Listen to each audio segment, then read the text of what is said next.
Magandang araw po sa ating lahat. Basahin po natin ang Filipos chapter 3 verse 8. O itinuturing kong walang kabuluhan ang lahat ng bagay bilang kapalit ng lalong mahalaga. Ang pagkakilala kay Kristo Jesus na aking Panginoon, ang lahat ng bagay ay ipinalagay kong walang kabuluhan at tinuring kong basura. Makamtan ko lamang si Kristo. Amen. Ang pamagat nga pala ng ating mensahe ngayon ay nasaan ka? Hinalimbawa nga dito sa ating introduction ay yung mga matataas na paaralan, yung opisyal na simbahan, at maging yung mga namumuno sa bayan. Sabi dito na kailangan magkaroon din sila ng tinatawag na bartisan. Ito yung bartisan na magbabantay at makikita yung mga bagay na ginagawa ng Diyos sa mga tao.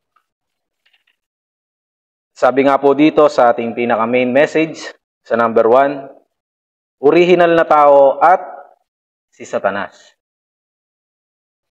Yung pagiging original na tao is kasama nila yung Diyos, wala silang problema, pinagpala sila ng Diyos at inirate sila sa larawan ng Diyos. Sabi sa Genesis chapter 1 verse 27 hanggang 28. Pagkasama natin ng Diyos sa buhay natin ito, wala tayong kahit na anumang magiging conflicts, problem. Pero dumating si Satan para ito ay wasakin. Pero ang tao is nawalan ng pananampalataya. Dahil pumasok sa kanila ang kasalanan, nahiwalay sila sa Diyos. Sa pamagitan ni Satan, ang tao ay naghirap. Sabi naman po sa ating pangalawa, ang mga pagsisikap ng tao na iniwan ang Diyos at ang ginawa ni Kristo. Ano ba yung mga pagsisikap ng tao na iniwan nila yung Diyos o wala sa kanila yung Diyos? 'Di ba? Saan lang ito nakatuon? Nakatuon ito kundi para lamang sa mga sarili nila. Kung ano yung gusto nila, ito yung masusunod. At kung ano yung pangarap nila, ayun yung gusto nilang makamit. At ayun yung naging dahilan kung bakit si Kristo ay ibinalik niya yung pagiging original na tao.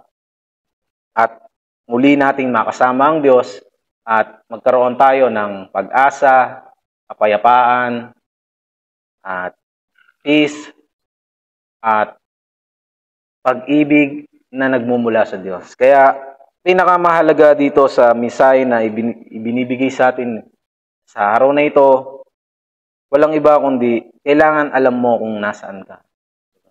Alam mo dapat kung ano yung pamumuhay mo sa ngayon. Dahil kung may isip natin sa takbo ng panahon ngayon, konti na lang ang nakakaalam kung anong ibig sabihin ni Kristo. O ano yung ibig sabihin ng ginawa ng Diyos sa atin. Kaya kung tayo man ang tatanungin kung nasaan tayo, kailangan alam natin kung nasaan tayong panig.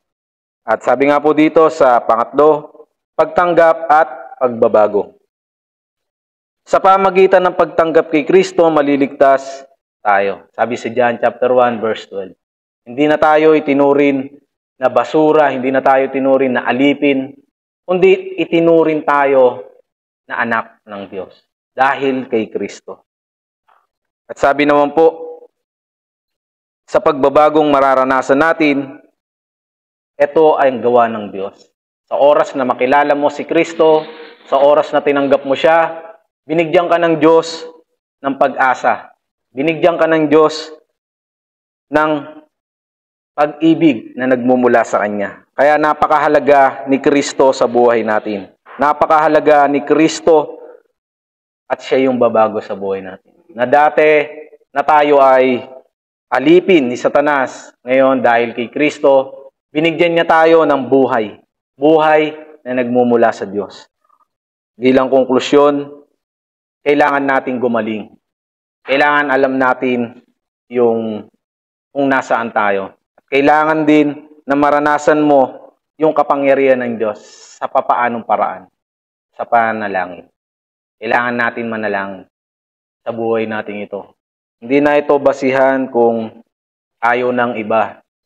Ang basihan dito is yung kagustuhan mo kung paano pupurihin ng Diyos at alam mo kung nasaan ka. Tayo po ay manalangin. Panginoon, maraming salamat, Lord, sa araw na ito at nandito po kami upang kayo ay purihin, sambahin, alayan, Panginoon, ng anumang bagay. Pero Lord, ang pinaka-importante ang aming buhay at alam namin kung nasaan kami. Panginoon, kayo po ang aming Diyos, Panginoon, at kayo po ang nagligtas sa amin upang makasama namin ang dakilang Diyos. Lord, salamat po sa pagliligtas nyo sa amin. Nawa, Panginoon, maranasan namin araw-araw ang inyong mga pagpapala. Sa pangalan ng Panginoong Jesucristo, Amen.